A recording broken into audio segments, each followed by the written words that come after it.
নমস্কার বন্ধুরা, আজ আমরা নাঙ্গলকাটা মকর সংক্রান্তি মেলাতে চলে এসেছি। এই যে দেখুন মন্দিরটা, দেখুন কি রকম সাজিয়েছে। চলুন এবার মন্দিরের ভেতরে যাই। এটা দেখুন, মন্দিরের সামনে ফুলগুলো সত্যি অপূর্ব লাগছে।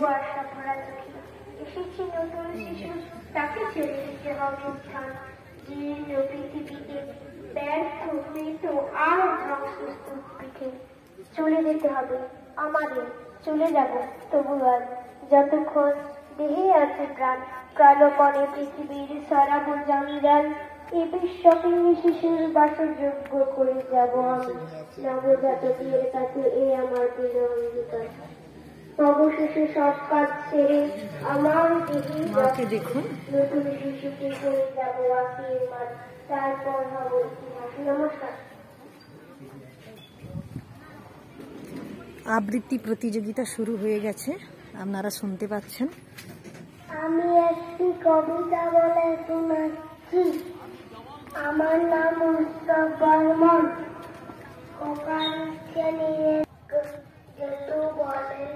এখন প্রায় দোকান বন্ধ রয়েছে, আর ওইখানে অনুষ্ঠান শুরু হয়ে গেছে 3টে থেকে।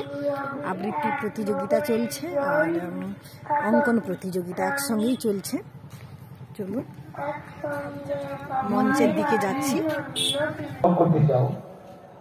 বসে এখন চলছে, যারা দূরে আছো তোমাদেরও সুযোগ দেওয়া হবে। আর যারা আবৃত্তি করবে তোমরা সবাই মঞ্চে চলে আসবে, সরাসরি মঞ্চে এসে লাইনে দাঁড়িয়ে যাবে। আর যারা আবৃত্তিতে অংশগ্রহণ করবে, বসে আঁকতে অংশগ্রহণ করছো, তোমাদেরকেও আমরা দুটো প্রতিযোগিতা একসঙ্গে হচ্ছে। এখন আবৃত্তি করে শোনাবে দেবপ্রসাদ মন্ডল। এরপরে উপস্থিত থাকবে অনুরাগ। অঙ্কনের পরিবেশ দেখুন আর অনুষ্ঠানের পরিবেশ দেখুন, একসঙ্গে দুটো প্রতিযোগিতা চলছে।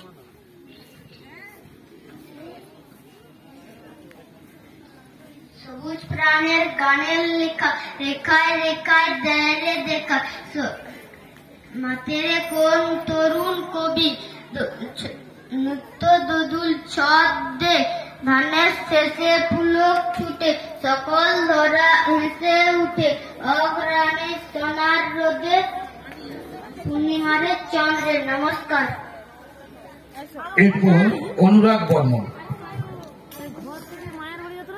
নমস্কার, আমি একটি কবিতা বলে শোনাচ্ছি। নদী, শক্তি চট্টোপাধ্যায়। নদী নদী নদী সোজা যেতিস যদি